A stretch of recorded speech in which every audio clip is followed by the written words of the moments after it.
ever have. You will not be 110 pounds, ever. But you will come to feel at home in your own skin, I promise you that. You will one day look in the mirror and not hate what you see.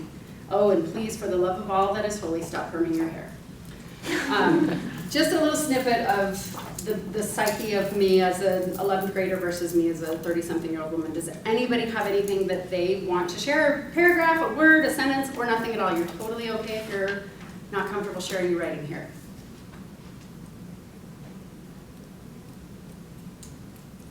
No brave souls. It's okay.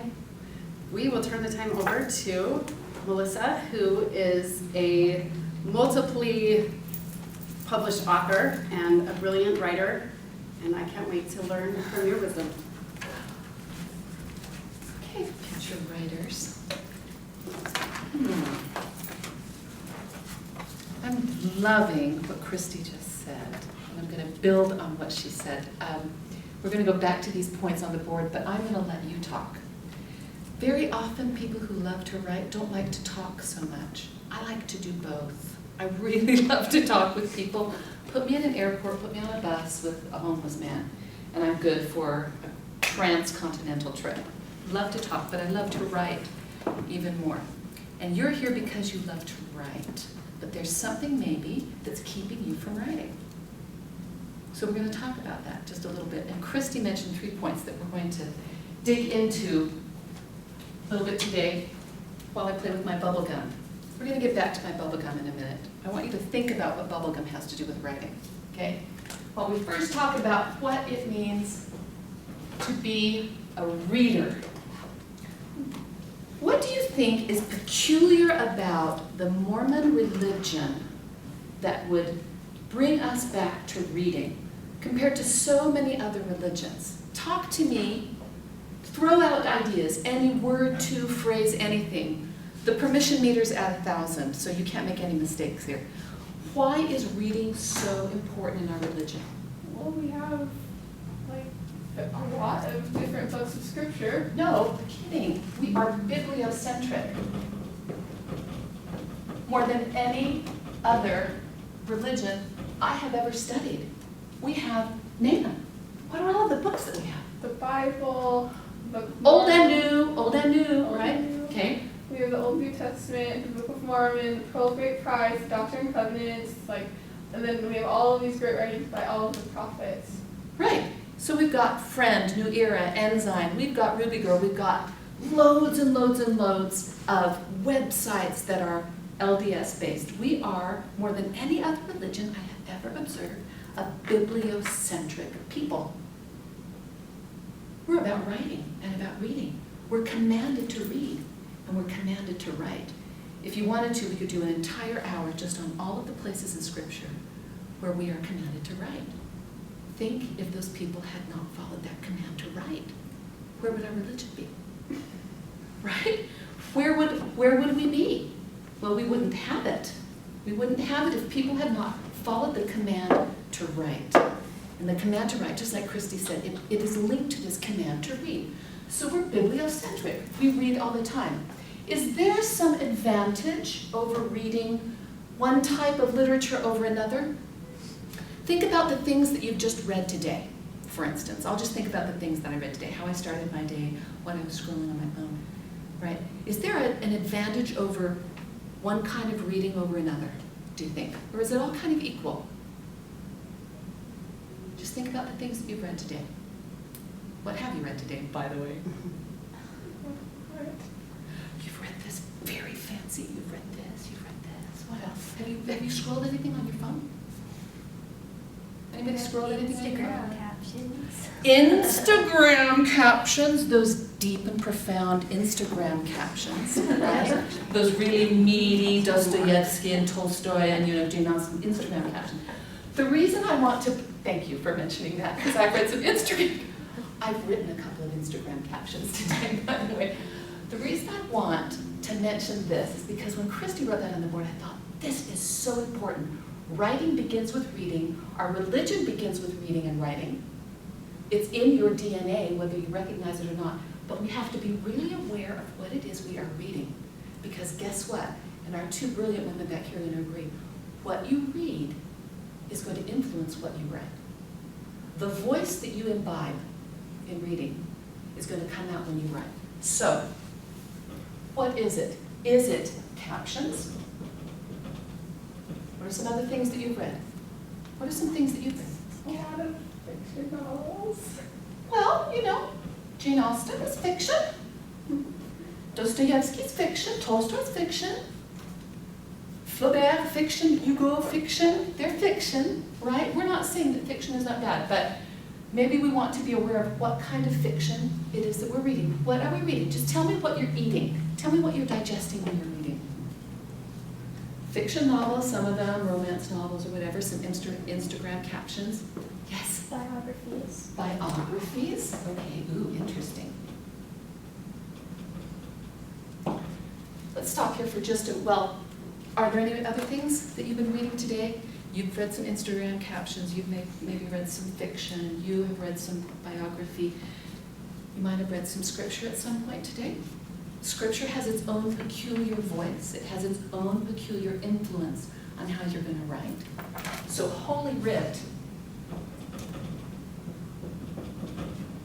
is also going to have an influence on what you read. In fact, Scripture, the Bible in particular, has had more influence on Western writers than any other kind of literature. If you ask great Western writers really what their influence, that reservoir is that they go to, more writers are going to say the Bible than any other piece of literature. Interesting, huh? You already have a head start, because you don't only have that, but you have all that other stack of Holy Writ that you're going to. So the reason why I write these all here and why Christie started with read is because, again, what you read is going to influence how you write. What you eat, what you imbibe is going to influence what you produce. So be very, very aware. Let me give you an example. I was very hesitant about social media about 10 years ago when it was really sort of taking off. I thought, what is this blog thing? This is scary. People are just laying their lives out on a screen and anyone can read them, and it frightened me. And I wasn't very drawn to blogs. And then that quickly multiplied into what? What do we have now? We have Instagram, we have Facebook, we have WhatsApp, we have Snapchat, we have Periscope, we have Telegram, we have all sorts of things that are this really distilled, really quick kind of communication, right? What I found from my very, very finest writer friends is if you're reading only that, if you're reading only the quick scroll through sort of texts, it makes it difficult for you to do what, do you think? Write complete sentences. It makes it difficult for you to write complete sentences. It might make it difficult for you even to cultivate the patience that it requires to go really, really deep, develop characters, have an elaborate plot line. So I'm just saying, for your generation, I'm a mom of kids in your generation, just be aware of that. If that becomes the only thing that you read, it might influence your ability to delve really, really deep if you're interested in writing meaty things. That's why I think something like RubyGirl, plug for RubyGirl, is so lovely, because it's an online resource. Plus it's longer pieces, right? It's longer substance. And it's a great place for young writers to develop their voice. So, we talked about reading here for a moment. Let's talk about fear. Can we talk about fear? I need to talk about fear, because fear has been a really big one for me. Fear, we all know something about fear. We all know fear about, talking to that guy that you think is really, really cute, or raising your hand in class and saying the comment you think everybody's just going to hiss and boo about, and standing up on the stage, and the fear of failure, the fear of losing, the fear of being exposed. What is it, can you, because you're all bright and insightful, can you tell me what it is that actually keeps you from writing? Because like Christie said, no one's going to see what you're writing. No one's going to judge what you're writing if it's just personal, if it's your, what is it that keeps you from writing? Yes. Your lovely name is Lucy. Lucy. I just don't, sometimes I'm too busy to write, and I try so hard, but just, it doesn't come when I want it to. Okay, so the time that it does take time to write, right? And so you think, because I don't have enough time, I'm not even going to write a sentence. Is it sometimes like that? I'm not even going to get into it. Okay, so it's this harried tempo, it's a fear of the lack of time. What else? What else keeps you? Yes. For me, it's starting something I can't finish.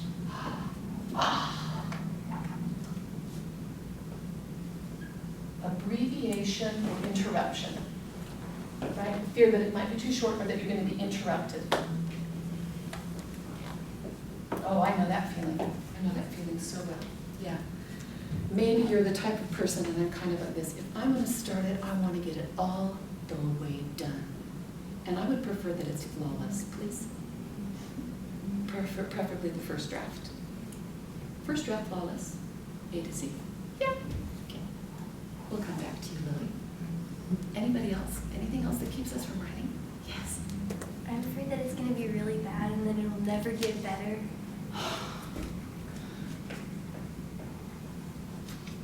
We're just all afraid of this.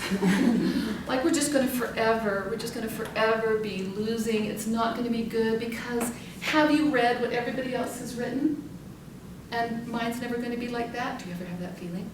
Oh, I do still. Yeah, that feeling that it's just not going to be good enough. It's not going to stack up. We'll come back to you too, lovely Annie. Anything else? What else keeps us from writing? We've said that we just don't have time. We think, I need a chunk of time, right? I need a good hour uninterrupted. I want it to go from A to Z all the way to the end. I'm afraid that it's going to be bad. I'm going to be a loser, and everyone's going to know I'm a loser. I'm going to be exposed. Yes. That you don't have a ton of ideas, right? Yeah, where are those ideas? Like, empty. Like, where's the inspiration going to come from, right? Don't writers just always have this abundance, like this cornucopia of ideas all of the time, and they just sort of pluck out of it and then it comes flowing? Isn't that what writers are like all the time? All writers? All writers always have time, and they always have this perfect manuscript from A to Z. It just kind of flows out in this golden stream, and then all they have to do is dictate and put it on paper, and they're never afraid of being less than anybody else. And, right, they're always going to have these ideas. What else? What I am thinking in my mind won't be as good as it is on paper. Ooh, I know that feeling. It's all up here. If I could just, I could do that. If we could just skip the writing process, right, so that you're afraid that you won't be able to transfer the ideas to the page, right? If this thing, that writing thing, that's the problem. It's the writing that's the problem. That's it. If I could just transplant my brain. Anything else that you can think of? Yes. Lovely, sleeping is my cardio. I love that t-shirt, Rachel. That's so cute. When you start something and then you get to a point and you can't think of anything else. I know. It's the fear of my brain is going to go. I have this much brain that can sort of get it started and then. So we're just going to go. That's what's going to happen. I have a good initial thought, and then it's going to die. It's the fear of death. It's the fear of the thought death. That's what it is. It's all going to die. I know that feeling. I know all of these feelings. We are all in one great big love jacuzzi of similar feelings right now. I've had all these feelings. Anything else you want to add before I explain to you what my fears have been?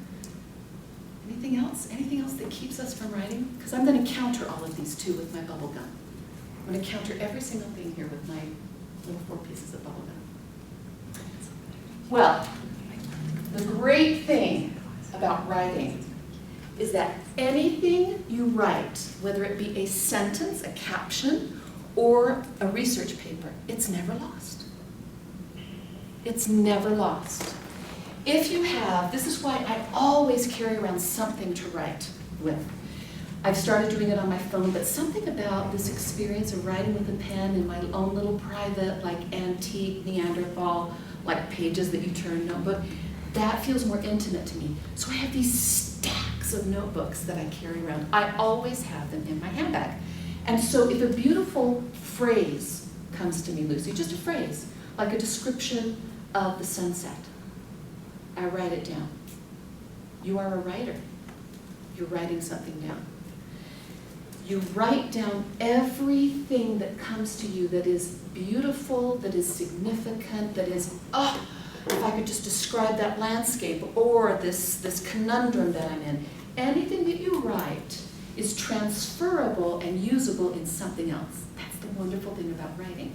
You've taken your idea, pin infinity in place, and then use it later. Keep those little books. For all you know, an entire movie one day might be made out of one sentence, one thought of yours. It was just the germ of a thought, and it builds and it builds. And there are many works like this. It's just a thought, it's just an encounter, it's just a sunset, it's just a dilemma. And you write it down, and that flowers into something else. So write it down. Even if you're on a bus, or it's in between washing dishes, or it's in between classes. It's that one moment that you're sitting between your young women's activity and an interview with your bishop. You have something that comes to your brain, your receptacle, and it starts flowering, and you write it down. And you can use that. You might insert that one phrase in a later place in an essay that you write. You might use that interaction that you saw in the hallway at church. It was a great synthesizing of ideas, and you will write it down and you'll use that in a later work. So, time is not a problem because even a second, even 5 seconds of writing, you can use that material. Just write it down. Pin infinity in place and use it later. Let it flower. Okay. So every second we can always be writing by pinning infinity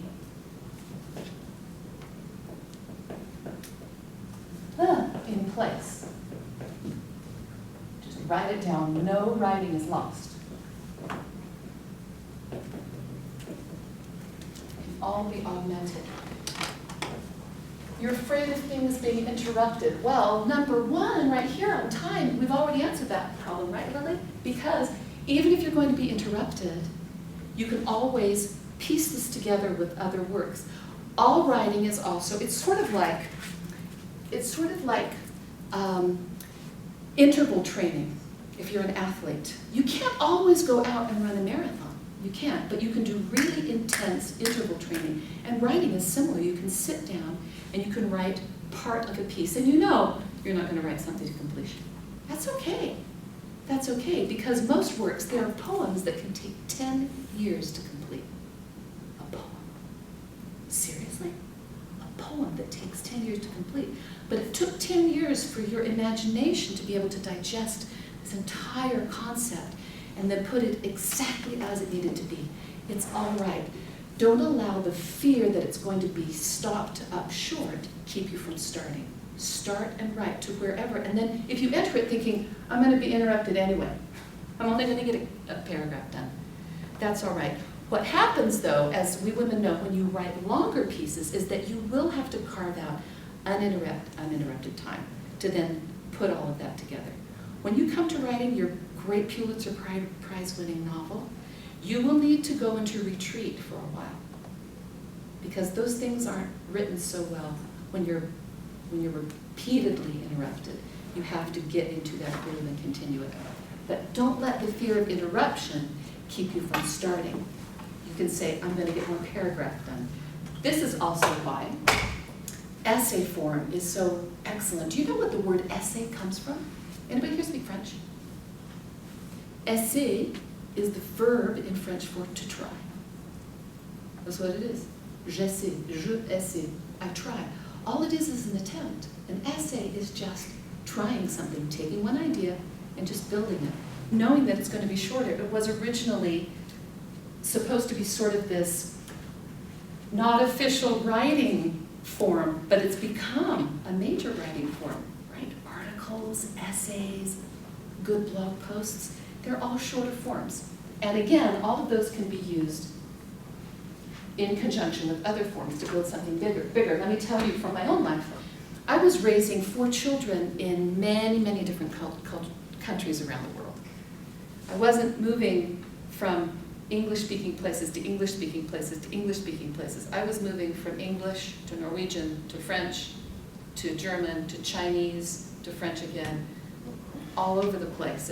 And I was raising kids, and as much as we love you, You're perpetual interruption. You have needs, which we would not want to not have that, but it's difficult to be able to say, now with my 4 children, I'm going to sit down, I'm going to write my novel.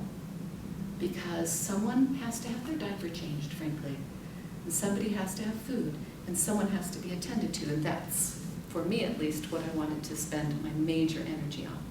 But guess what I did? I wrote in my journal. Not a day passed where I didn't write in my journal.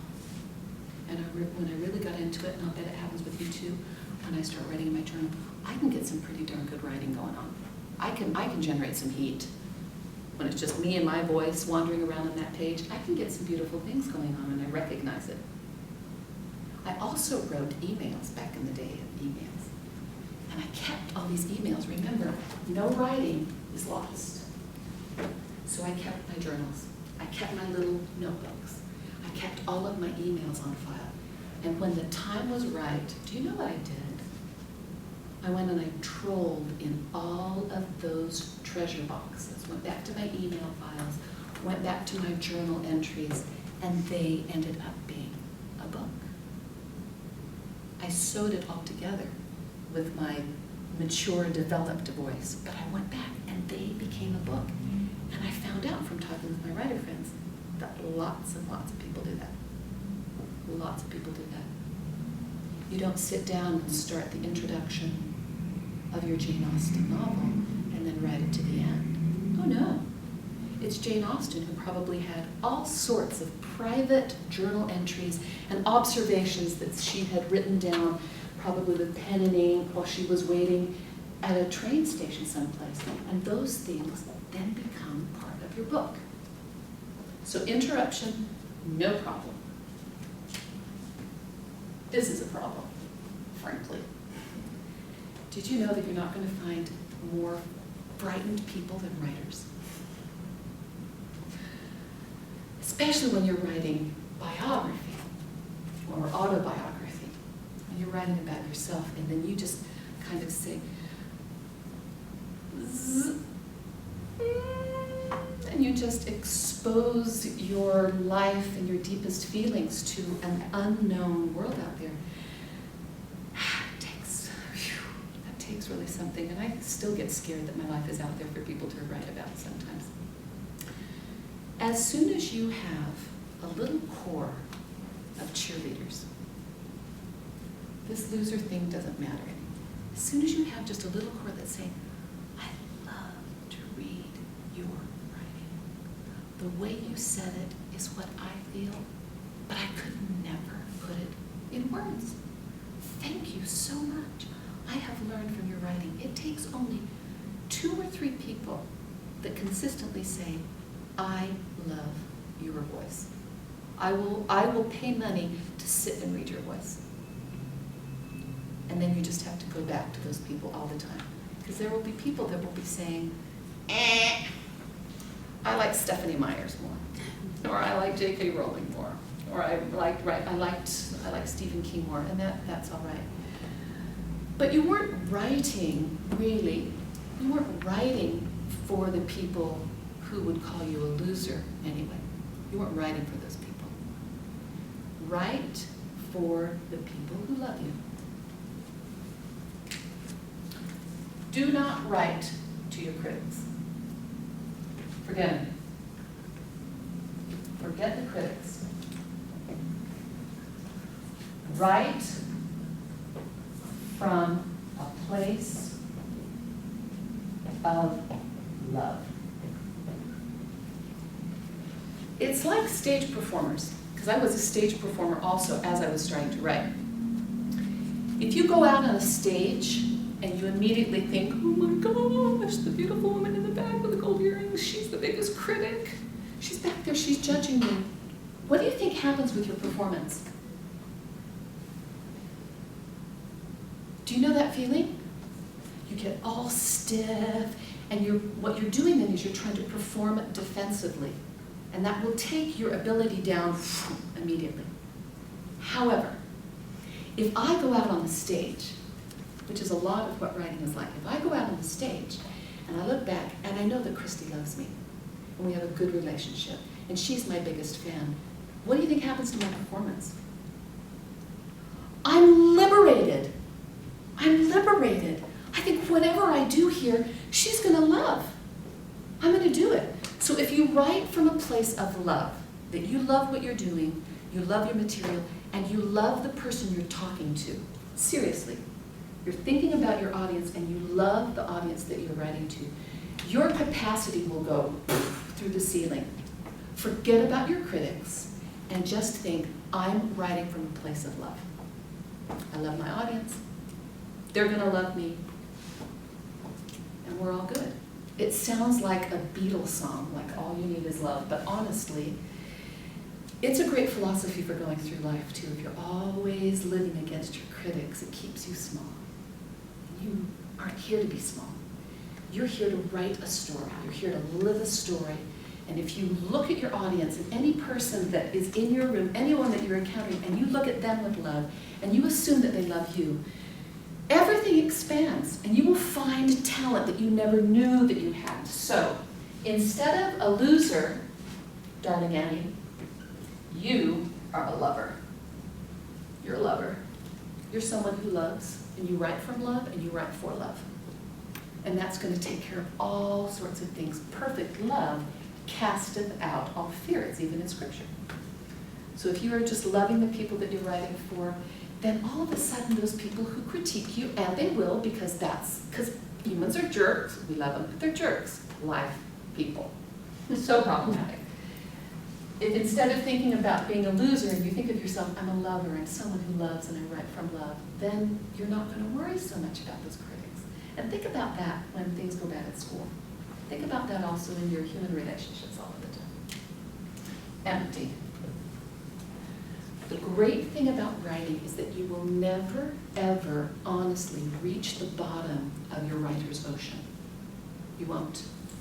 You're afraid I'm going to start diving down in there and then it's all going to go black. I'm not going to have anything to write about it. But Christie knows, and I know, is as you start writing and drilling down, you discover things, and it's more, and it's more, and it's more, and it starts going out in this direction. You will find more as you start to write, because the false concept about writing is that we have it all here, and then we put it all on the paper.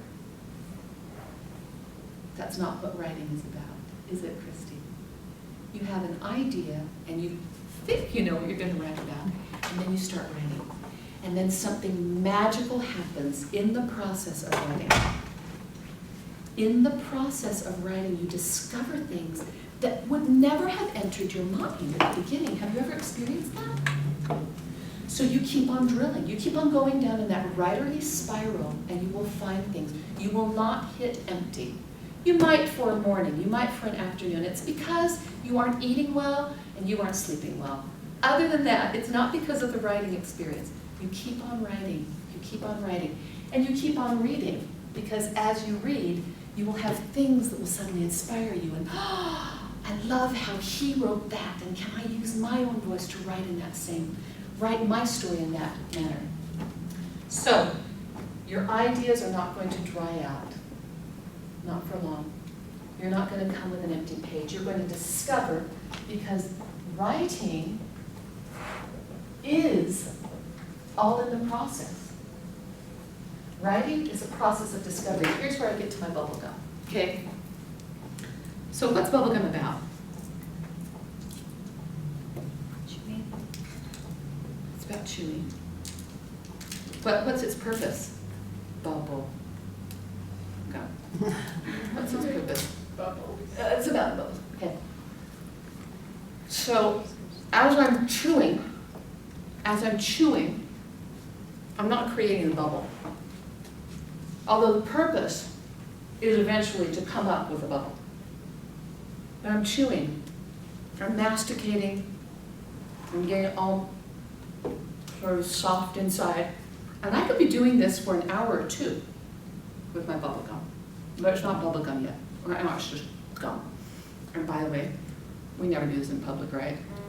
This is really vulgar. But bubble gum, the process of creating a bubble from bubble gum, for me, is very much like the elementary level, get it all soft, and then what do we do?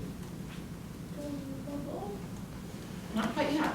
What do we have to do before we even blow a bubble? There's something that happens there. You've chewed bubble gum. What am I doing? Don't you have to do this thing where you flatten it out? Okay. So I have to get it all around in the right place in my mouth. And already it feels pretty good. I mean, it tastes good to me. You're not enjoying watching me chewing, but I'm enjoying this moment. And then I chew, and then I have to get it around my tongue, right? What more I do? And I have to get. She's going, please. This is so miserable. You have to get it the right, it has to be the right thickness across your tongue, right? Get the right thickness across the tongue, and then work it on the tongue. And then, what am I going to do?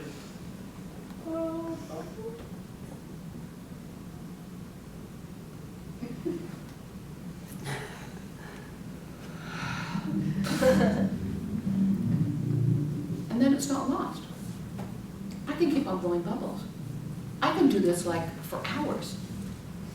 So the thing that we think bubblegum is about is this bubble. We want this end result of this bubble, right? But really what we have to do before it's in any position to be blown is, what do we have to do? We chew it. We chew it. We might walk. We might go on a stroll. We might walk through a mall. We're going to observe people. We think a lot. Writers spend a lot of time walking in circles, just thinking about the right word. The sunshine was not vermilion, it was more apricot. It was an overripe apricot. It was that sunset, right? This is what writers do. And then you position it right.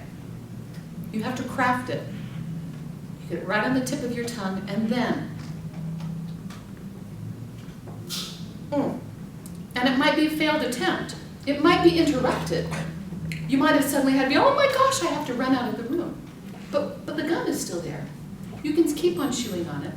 You can keep on working on it. And you can put in many different pieces to blow that bubble.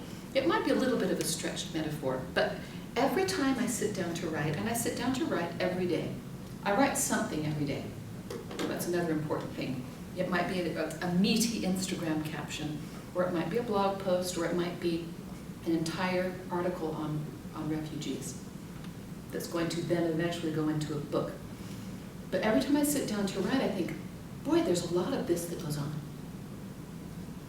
in writing. A lot of just thinking, deliberating, getting the gum right on the tip of the tongue. And then finally,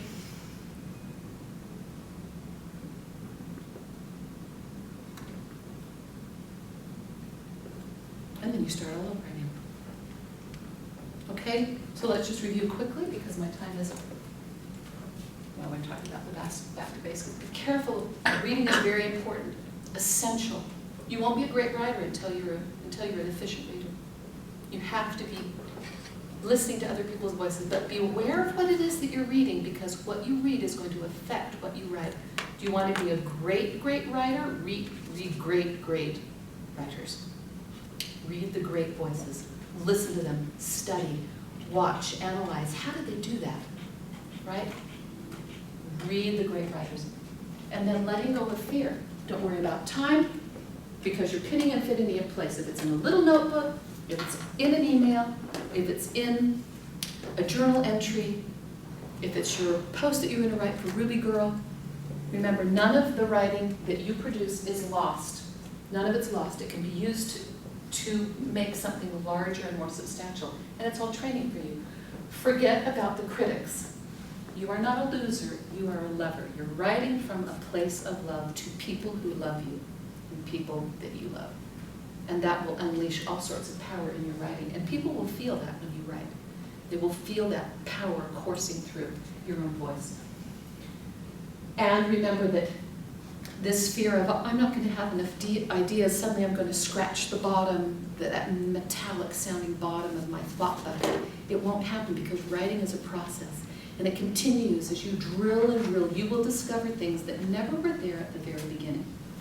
And the last thing, every time now you chew bubble gum, you think this is also what writing is. It's a lot of chewing, softening ideas, forming them around your tongue, blowing the air, and then it pops. So you start all over again, and you keep on blowing those bubbles. My hope for you, and I'm sure that Christie would say the same thing, my hope for you is that you can use these points and create for yourself a strategy so you write something every day. Don't you think so? Write something every day. Keep it, store it, go back and revamp it, and when you share it with other people, then you will see what resonates with them. And then you're going to be wonderful, powerful writers. But stay in touch so I can read some of your finished products when you get them on the page. Deal? Very good? All right. I think that we're done here, and you're supposed to go to your next stop.